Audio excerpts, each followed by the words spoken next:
Hey guys, welcome to another tattoo tips video. Today I figured we would talk about my work. Obviously on this YouTube channel I've not been able to show you any time lapses or anything like that yet. So I figured for today's video what we would do is go through my actual work from the very first tattoo that I did through to some of the most recent. Now obviously it's not going to include every single tattoo. What I've done is taken little snippets throughout the years and talk through. Get your cup of teas, get a glass of Coke, do whatever you need to do, get sat down. Hopefully I can keep you from making the same mistakes that I did. Now as a starter, this is where I was at. When I did this drawing, I thought it was the absolute dog's bollocks. This was in 2012. I seriously looked at this tattoo and honestly thought it was so good. I was like, yes, that looks like the Joker. That's exactly what I need to be doing. That's exactly where I need to be a tattoo artist.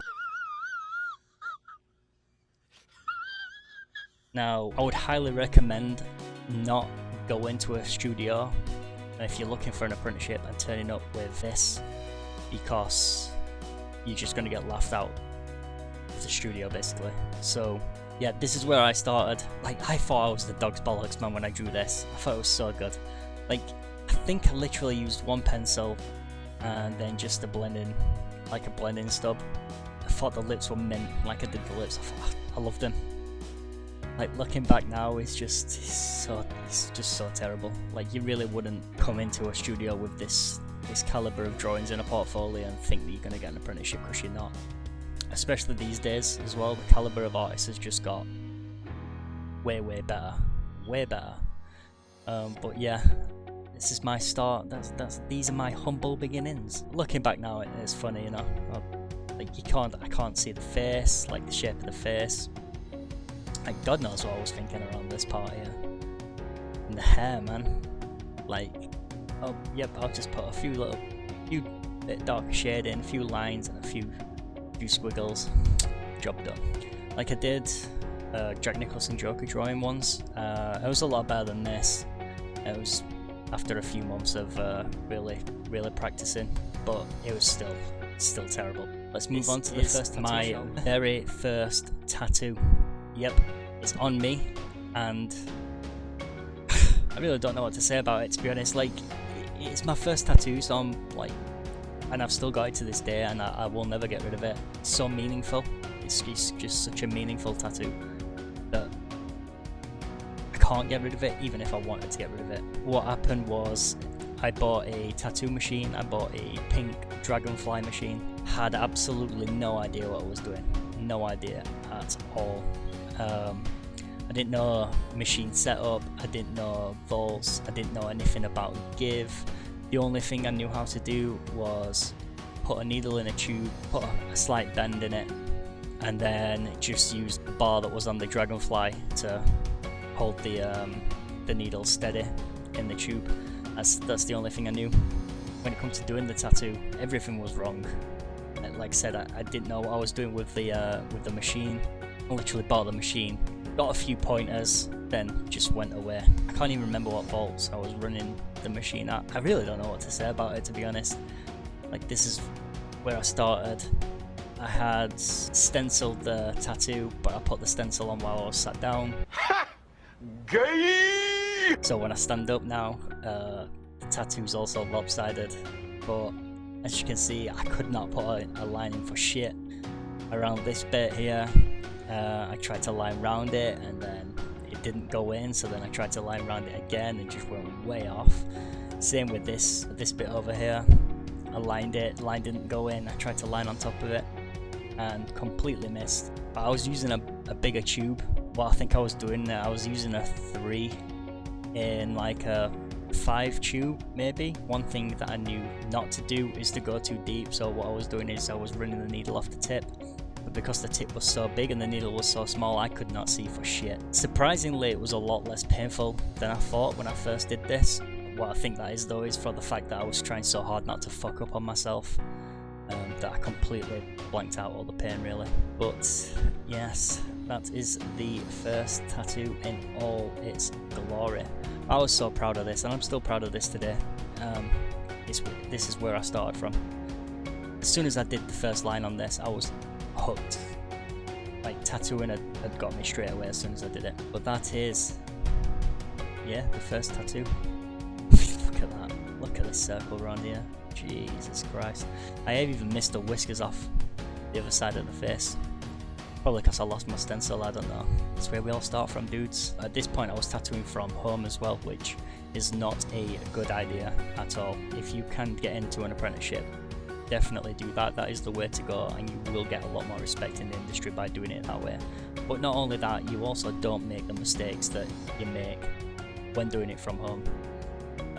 You definitely have way more of a learning curve when you're tattooing. So a few months have passed. At this point I'd done enough like tattoos at home to get into a studio, but I'd never actually done anything like this. I remember the morning that I had this tattoo, I was absolutely shitting my pants. Like, no joke, I was shitting my pants. I knew it was a circle. Like, I'd not done circles on skin before, I'd not like really practiced it or anything like that. I'd kinda avoided it for the most part. Circles are hard, man. Like, even to this day, I have mad respect for anyone that can do circles on skin, because it is super difficult.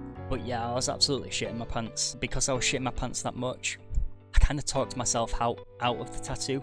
Like, I could do the tattoo by this point, I could line, not great, but to a passable standard. But because I was shitting at myself that much over the tattoo, I really talked myself out of it. When it comes to doing it that morning, it was one of those where I was taking my time, like putting everything out slowly, just trying to work up to it. Like, thinking back now is funny, but at the time I was absolutely cacking it. Like, I'd be messing with my Vaseline and stuff before putting it out, and just putting my ink caps on slow and just all that stuff. Started with the straight lines first on this, but as you can see, super bad. Zoom in a little bit on those. Like, it is just a really bad tattoo. I mean, look, this one line here down here is pretty straight. Can't ask for much more than that, can you? But yeah, I mean, look how bad it is. I was absolutely shitting my pants. But anyway, let's go on to the next one. Alright guys, so this one, I've been tattooing a little bit longer, maybe a few months longer than the previous tattoo that you've just seen. I really, at this point, really knew that I wanted to start pushing black and grey. I wanted to be more of a black and grey artist than anything else. Shocking tattoo, super terrible. Again, I thought this tattoo was mint. I thought it was the dog's bollocks when I did it. But I think that we all go through that phase when we're first starting out, that, you know, you're learning, so every tattoo you do is better than the last one, or it should be. So it definitely gives you a boost in confidence. I thought this was so cool. It's just shit. Like, it's not dark enough over the left side of the cupcake. It's not as sharp as it is over the right side. It's kind of like I spent loads of time on this right hand side and then got bored towards this left side. That probably didn't happen. What probably happened is just a lapse in concentration, really. Thought that this side looked good and this side looked good, but I didn't notice it at the time that this side were a lot sharper. The cream, I was happy with the cream. Like, the flow of it went nicely. It was white cream, so it was I didn't understand the fundamentals of black and grey at this point, so I just went really light. This is too light. Like, I would be really surprised if it's still there, to be honest, to this day. This was in 2012, maybe going into 2013. I think I'd probably been tattooing in a studio around about this point, about 3 months, I reckon, 3-4 months, something like that. It could be a bit more, I'm not sure. Look at these stars, man. Like, these stars are terrible. I have no idea what I was thinking. Why I'd put like dark and then leave it negative inside. I have no idea what I was thinking. But look at this cherry, man. This cherry is awful. It's like, I don't even know. I really don't know. I can't not be proud of these tattoos. This is like when I think about where I've come from, how far I've come. Although these tattoos are not not the greatest. I'm not, you know, I love doing them, and I'm definitely proud of them. I decided that I wanted to be push black and grey. So what I wanted to do then is, after I'd done some black and grey, then I started looking at portrait work and started to think about going into portrait work.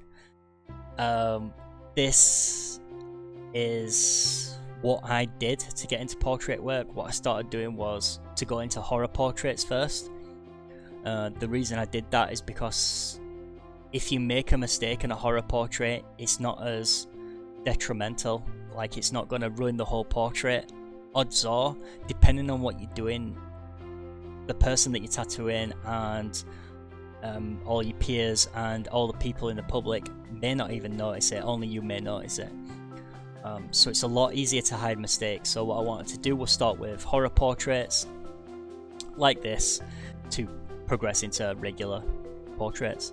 Now, I would never do this now. Like, nowhere would I leave it open on the top and leave it open on the bottom. What happened was the reference that I was using was cut off at the top and bottom, so I literally stuck to the reference. But what I would do now is try and find the chin, or at least draw the chin in, but try and find a whole reference. At this point, I was scared of using black and darker tones because I was thinking, oh my god, it's too dark, and that's not, you know, that's going to heal way too dark and stuff. But it's a process that I think every artist goes through. You need to start to realize it's not until later on in your career and repetition of working with the same washes that you know how your washes are going to heal and stuff.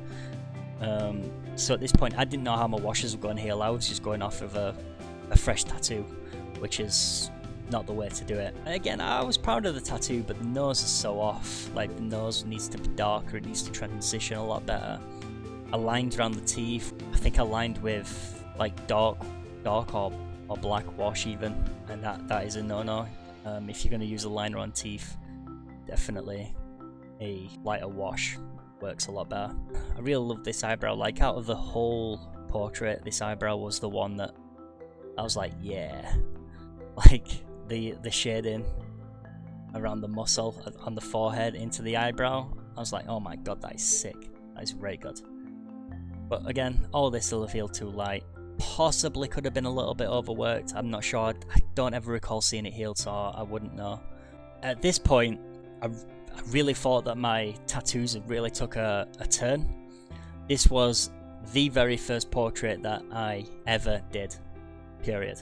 What I was doing a lot when it comes to portraits on Photoshop is I was given a really light source. If you do a big ass light source on a portrait, it breaks up the face and it's a lot more easier to read. It's definitely something I recommend, like, at the beginning if you're wanting to go into portraits, because it does help you out. The only thing is it leaves your work, it's not saturated, there's a heavy light source on your work, but it will make your portrait look like who it's supposed to be. But everything wrong with this. First off, the stencil is all wrong. These dish dashes, alright, they don't hold, they're a little bit hard to read, and they wipe away so easy. So I'm like, try and stay away from dish dashes like this. The good thing is it came out looking like Henry Cavill, who I wanted it to look like. Bad thing is, again, look, I started to lose my stencil. So what I did is I lined in my stencil lines, which is a bad idea. It wasn't lined in with a wash or anything, it was just lined in with water so I could see it. I knew it wouldn't be there when the portrait was healed, but again, for the picture, it's just bad, man. Like, don't do that. I'd started to learn a new technique by now, and it was the better technique, but I just couldn't do that technique. So I had to force myself to learn it, and this is definitely one of the times where I was forcing myself to learn it. Some bits are smooth, there's definitely potential there. And you know what, it looks like Henry Cavill. If your portrait looks like who it's meant to look like, it's a good portrait. It's as simple as that. I don't know, I think I'd lined in like round here because I was putting in a background, or I was doing like more pieces or something like that, but it's just too light. It's healed too light. Obviously, because it's on my brother, I can see it. Around the nose area, it's all healed way too light, so it all needs to be redone. I'll get around to doing it at some point.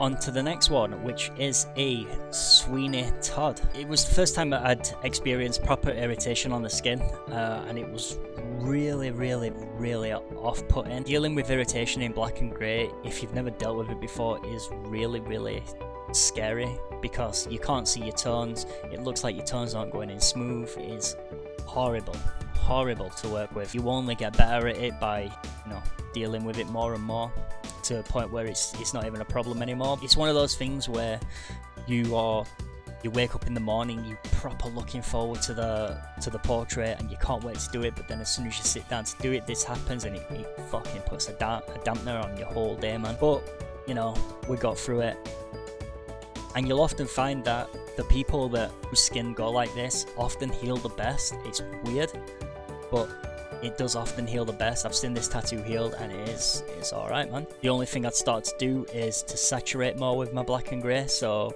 I wouldn't put as big of a light source in. And if I did put a light source in, I'd definitely run into it a little bit with a lighter tone. Start taking more time on the hair, trying to put strands of hair in there. And then this shirt, I was super happy with this shirt, man. There's a nice separation between like scruff bit here, and then the waistcoat area, and then the sleeve area, so I was happy with it. It was just a horrible day. I hated that day. I could do the portrait now easy and deal with the same thing easy, it wouldn't bother me, but at the time I was sweating. Okay guys, again, this is where I thought that my portraits took another turn. This is when I started spending a long time on portraits. This was possibly the first 9-hour tattoo that I did. I think it was about 9 hours. I spent my sweet ass time on this tattoo, man. Like, I wanted this tattoo to be the best tattoo I'd ever done. Like, this is as well when my mentality started to change of why I started spending so long on portraits. I just wanted them to be the best thing that you've ever seen. And I had that mentality, and I still have that mentality now, where I tell myself that I am king shit when it comes to tattoos. Like, I don't go around telling everyone I'm king shit and everything and I'm the best, but when it comes to tattooing, I definitely tell myself I'm the best, because I believe that mentality gives you better results. Be humble outside of the tattoo, but when it comes to the tattoo, you tell yourself that you are king shit. I guarantee that your tattoo will come out better for it. I love this tattoo, man. I was working a little bit too light.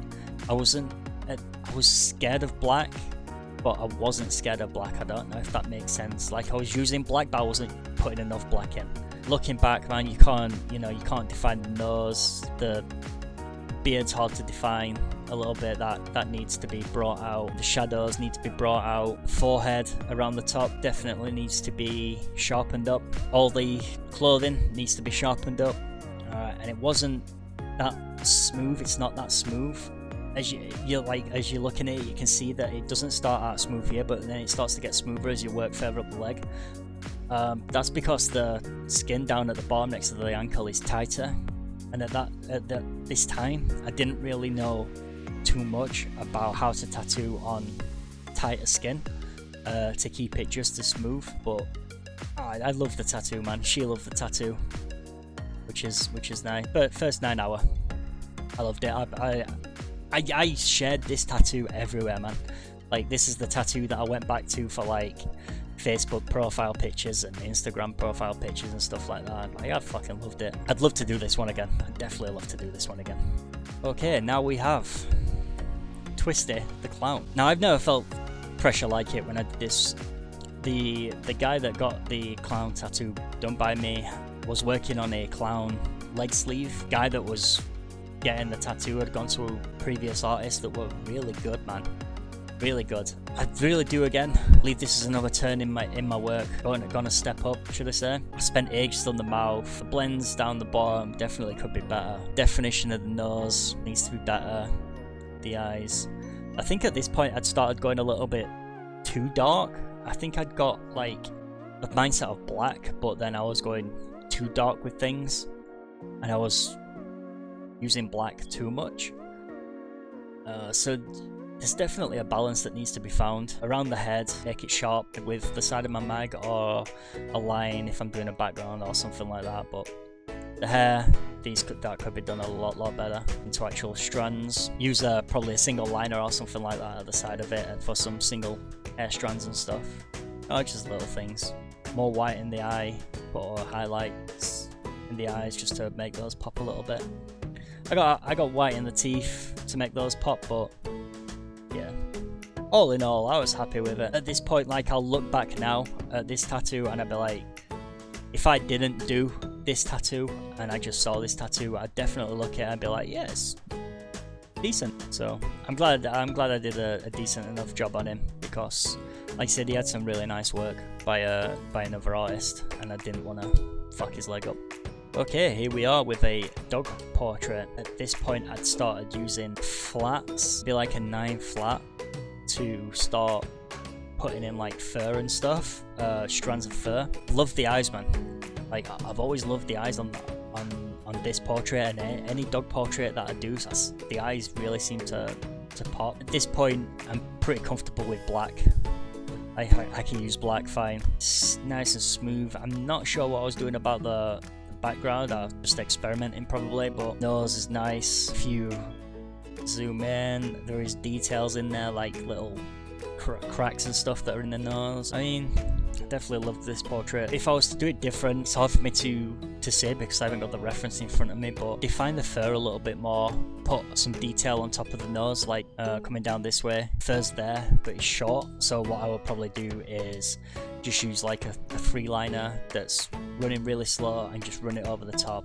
Right, add some nice like dots and stuff, like a stipple area, just to give the illusion of short fur, and then spit as well. I wouldn't make these harsh, but all in all, really love this portrait. Okay, this is the portrait that got me my first award at Liverpool Tattoo Convention. I was really fucking chuffed with this, man. Like, there was so much pressure because I was in a duel with another fantastic artist, and it happened that weekend I wasn't supposed to be in a duel or anything like that. It was just the other artist who we were supposed to be dueling backed out or couldn't make it for some reason, so he asked me to do it. So I was absolutely shitting myself, but I thought I worked quite well under the pressure and the time constraints. I think we only had like 5 hour, 6 hour maybe to do the portraits. But it's nice and saturated. It looks like Professor Snape. The hair, I liked what I did with the hair. You could still see the strands, but it was still nice and dark because obviously he's got black hair. And then I loved what I did down the bottom here of just transitioning his robes and his hair into this point. I don't know where that come from, to be honest. I just ended up doing it on the day, but I like the effect of it. If I'd had more time, I'd have probably just put a little bit more background in and stuff. Here's the next one, guys, of a portrait I did of my client's daughter. At this point, I've probably been tattooing now 6 years, maybe. It's got to be about 6 years. Nice saturation. The hair that comes down could have been better. It definitely could have been better, and I could have put more strands in it and stuff.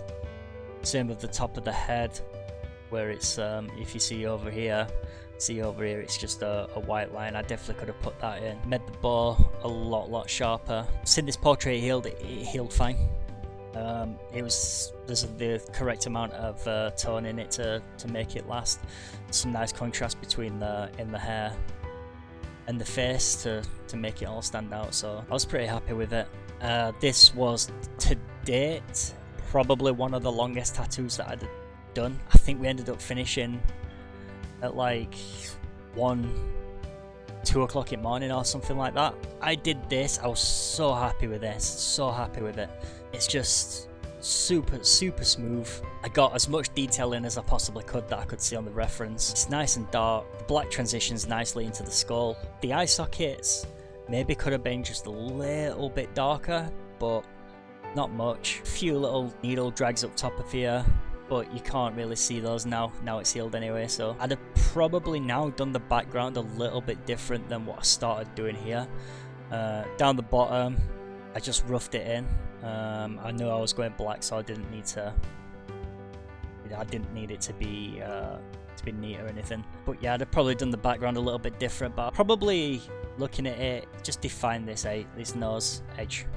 Okay guys, here is a healed picture. I can't actually find the picture that I took of the original Jack Sparrow that I did, but here's a healed picture. This is what my work was healing like at this time. So as you can see, the lights are light enough to see, the darks are dark enough to see. Found a pretty decent balance with the wash that I was using. Maybe could be a little bit darker in this eye area, down the nose, and then obviously define the nose a little bit more. Definitely define it up this side. Portraits are always better if the nose is defined, like it makes portraits look so much better. If you've got a shadow coming down the side of the nose, it's definitely a must when it comes to picking portraits. This one took about 12 hours to do. I'd probably just tighten up this little bit a little bit more, just to make more of a separation between the bandana and his face, and then just tighten all these areas up here. At this point, I'm a lot more happier with my work than I was. Here we are with more recent portraits that I've done. Here we have a Mike Tyson portrait. Always wanted to do a Mike Tyson portrait. I'd seen a few artists actually do this particular portrait, so I wanted to have a crack at it myself. So Daz were kind enough to give me his arm and let us go at it. My tones were a little bit different on this one. I'd started experimenting again with like different tones and stuff. I think the neck needed to be a little bit darker, to be honest. Then the side of this face probably a little bit darker, but other than that, it's nice and smooth. There's some scarring here that Daz already had on his arm. Picture I was working from, the tones in the portrait, like everything. I was more than happy with it. Like a few months earlier to this, an artist that I like the work of did this actual portrait, and I think some part of it was a little bit of validation for myself that I can do that. So I definitely went and did it. At this point, I'd gone back to my original tones from the Tyson one, which wasn't giving me the look that I wanted, but it worked for this one anyway, because there's, if you see on the reference, there's a nice lot of dark in it, so it worked out quite well going back. This is done last year, towards the end of last year. If I was to look at it, I would probably say like the nose probably could do with just a little bit more work, maybe just define these fingers a little bit more. Put some white in the leather jacket that he's wearing. For this one also, I had to move the hand closer into his face so it all fit on the forearm. On the original reference, the hand is way over to the right hand side, well, left hand side, but his right, so I had to pull that in. Made for a good portrait, good position for it, definitely. Here we are with another dog portrait. Again, this very recent, done at the end of last year, beginning of this year maybe. Spent about 12 hours maybe doing it. I didn't want to just use a head for this one, so what I did is I left the body on. The position was really nice, the photo was really nice, and it definitely needed the body and paws on, and the shadow, so it looks like the dog is definitely standing off of the client's skin. Loads of detail in the nose, fur over the top lip, fur in the bottom. Wasn't really much apart from the ears where you could see the direction. There's not really much in the forehead, so I put a few extra little turn my mag on the side, put a few extra little lines in. Just define this nose a little bit over this way, just so it separates.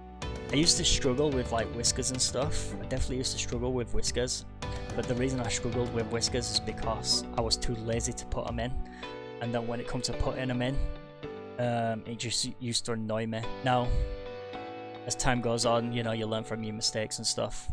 Putting an equal amount of time into everything is the way to go. It's the way to improve. Then here we are. This was one of the final portraits that I started before we went into COVID lockdown that we are currently in. I've actually finished this off now. I'll get a healed picture of it when it's all healed, rather than having part fresh, part healed, because I don't like those types of pictures. It just doesn't look right. I'd rather have fully fresh or fully healed. But this one, just getting loads of nice texture in under the eye, on top of the nose, down in the chin, the hair, the fur. Just trying to get it all in really, as much as I can. It's a really nice dog reference, which was good as well.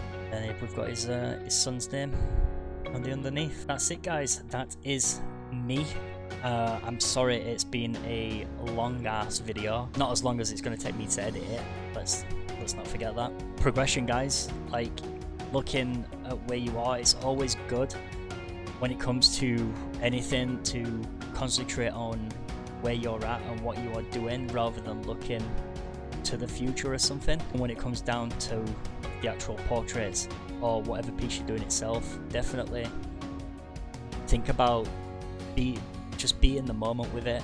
Alright, think about only the bit that you're doing in that particular moment rather than thinking about the finished piece or the amount of time it's going to take to do the piece or anything like that. Just be in the moment, and it's a lot more enjoyable. You know, if you're telling yourself constantly, oh my god, I've got another 12-13 hours left on this tattoo, alright, it can demoralize some people if you're not used to it. So just be in the moment with your tattoos, alright, practice, and hopefully you make some progression. But thanks for watching, dudes, and I'll see you all in the next one. Adios.